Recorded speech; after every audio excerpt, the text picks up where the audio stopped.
joins us in studio this morning. Gentlemen, good morning to you both. Good morning. This is really cool. I'm loving the purple, the black, it's already giving a good vibe. Tell us a little bit about Lost Fang. Well, Lost Fang is a story about a little vampire guy named Thomas. Okay. Struggling with the fact that he's missing his fangs and he doesn't know why. And he's a little frustrated about that. So it's kind of about his journey about, learning patience along the way and having some a little bit of struggles with his temper and his behavior. Okay, and my understanding is this is like a picture book, so it's very visual for kids to get into it. Yes. That's right. Yeah, we wanted to illustrate something that was full color and dynamic, but also kind of play with the color palette a little bit. So it's all purples and blues. So he's a little quirky and a little goblin-y. So he's approachable and fun, but a little bit. We wanted him to be a little unique. So yeah, full color picture book.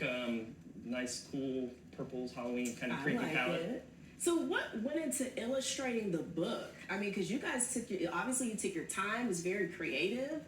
And this is also something that people can print off inside the book and make their own little vampire. Yeah, so we spent a lot of time together. We were both, inspired even from when we were little kids with Dracula and other kind of we each had our own favorite kids' Halloween book. So we talked a lot about the design of Thomas and, like I said, how we wanted him to be fun and friendly, but also just a little bit quirky. So we worked together a lot on the designs, and Tony and I composed each image together. And yeah, it was a long process, but it was a lot of fun. Yeah, it was neat. Like Oliver would do, he'd do 30 different treatments of Thomas, his face. Which one do we like? Which one do we want to go with? So he had just 30 different drawings of just his head, and we found the right kind of spooky, not too cute, but not too scary. We wanted to get that middle ground kind of monster look vampire style that we both liked. That seems very time consuming. But is that the fun part of it all though, you think? Yeah, I mean, it's tough. It is a lot of work, but it is a lot of fun. I mean, you're sitting around drawing vampires and graveyards and spooky trees. So as much as it is a process, and we're sketching out thumbnails. It's not, we're not just winging it. There is a creative process to it, but 2019 was when we started doing sketches, and then when 2020 hit, there was pandemic times, and this was a nice pandemic project for both of us, and we just sort of put our heads down and started working, and we did a Kickstarter campaign to make this thing a reality.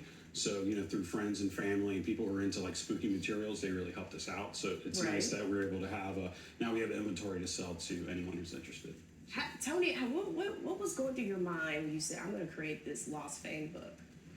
Well, what was kind of cool about that was I pitched Oliver 4 different ideas because I wanted him to like the project because he's the illustrator and the designer. Sure. And as the author and storyteller, I wanted him to be in with me 100% along the way.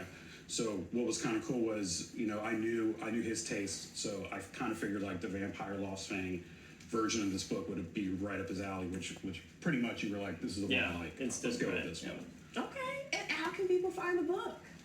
How can we get it? Amazon.com. Amazon. Yeah, Amazon.com. And if people go to our Facebook page, Lost Fang, that would be kind of cool because they'll stay connected with our journey as we go along. Yeah, and Instagram, we're Lost Fang Book. People could follow along there and get links if they need to, and get to buying it. Yay! All right, Tony, Oliver, thank you both so much for coming on, and we're going to have all that information on our website, local12.com. Thank you. Awesome. It is 9:14 now.